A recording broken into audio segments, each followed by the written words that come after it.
Hujambo na karibu kwa mara nyingine tena mtazamaji wa The World News katika kipindi hiki cha ulimwengu wa siasa. Lakini ripoti tuliyokuwa nayo ni kwa nini uhusiano kati ya Iran na Umoja wa Falme za Kiarabu UAE unaelekea kwa mgogoro mkali. Hata ikiwa kuna matarajio ya amani kati ya Iran na Marekani, Tehran sasa inakabiliwa na hali ya uhasama katika Ghuba ya Uajemi, huku vita hivyo vikienea katika eneo hilo. Miongoni mwa wachambuzi wa mambo kutoka nchini Iran anayefahamika kama Marandi aliwahi kusema kwamba moja kati ya ajenda ya Marekani ni kuhakikisha kuna kuwa na uhasama baina ya nchi katika Mashariki ya Kati na baina ya Waislamu katika eneo hilo la Mashariki ya Kati.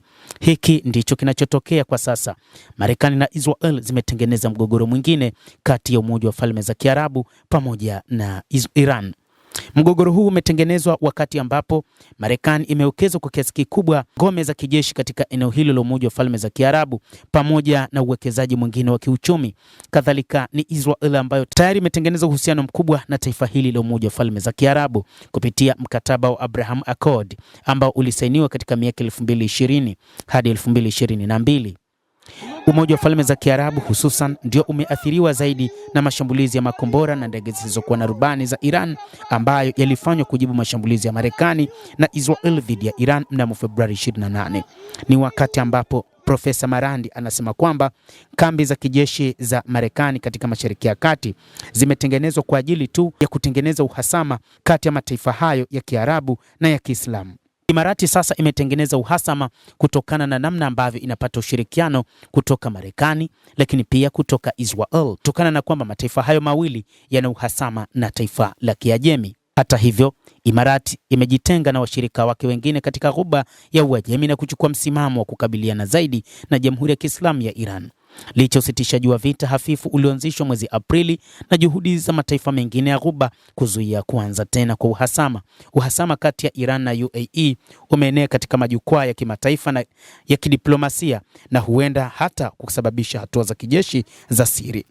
Katika mkutano wa mawaziri wa mambo ya kigeni wa BRICS huko New Delhi mnamo Mei 14 hadi 15, Umoja wa Falme za Kiarabu ulikataa madai ya Iran kwamba ilikuwa ikisaidia juhudi za Marekani na Israel kushambulia Iran.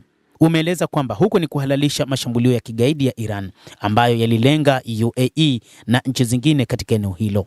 Kwa kujibu, waziri wa mambo ya kigeni wa Iran Abbas Araghchi aliita UAE mshirika hai katika vita vya Marekani na Israel dhidi ya Jamhuri ya Kiislamu ya Iran. Siku chache baadaye, ndege isiyokuwa na rubani ilitua karibu na kinu cha nyuklia Barakah huko Umoja wa Falme za Kiarabu. UAE ilisema bado inachunguza tukio hilo na kusema kuwa shambulizi hilo lilianzishwa kutoka ardhi ya Iraq. Duru za Iran hata hivyo imesisitiza kuwa shambulizi hilo lilikuwa kazi ya Israel na kukana kuhusika kwa Iran katika shambulizi hilo.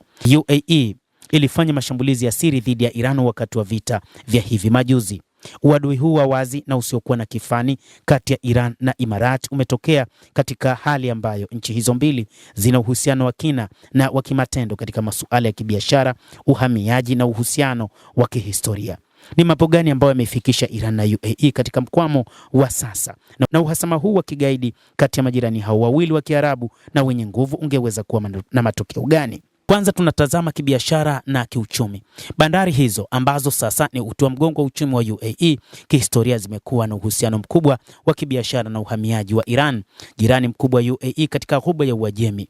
Viungo hivi vinasalia sawa hadi leo licha kupanda na kushuka kwa kisiasa. Lakini kutokana na hali ilivyo, hali imekuwa ni mbaya mno kiasi kwamba meli za mafuta na meli za mizigo mingine haziwezi kupita tena katika mlango wa bahari wa Hormuz, na hivyo uchumi wa eneo hilo unazidi kuyumba kila kukicha. Hata hivyo kumekuwa na visiwa vyenye migogoro. Basi mtazamaji, hayo ndio tuliokuwa nayo. Ni mtazamo juu ya uhusiano kati ya Iran na Umoja wa Falme za Kiarabu ambao unaelekea kuwa mgogoro mkali. Endelea kutufuatilia, endelea kuwa nasi wakati wote. Usisahau kulike, usisahau kucomment, kadhalika usisahau kusubscribe channel yetu hii. Mimi ni Adam Hussein, endelea kuwa nasi wakati wote.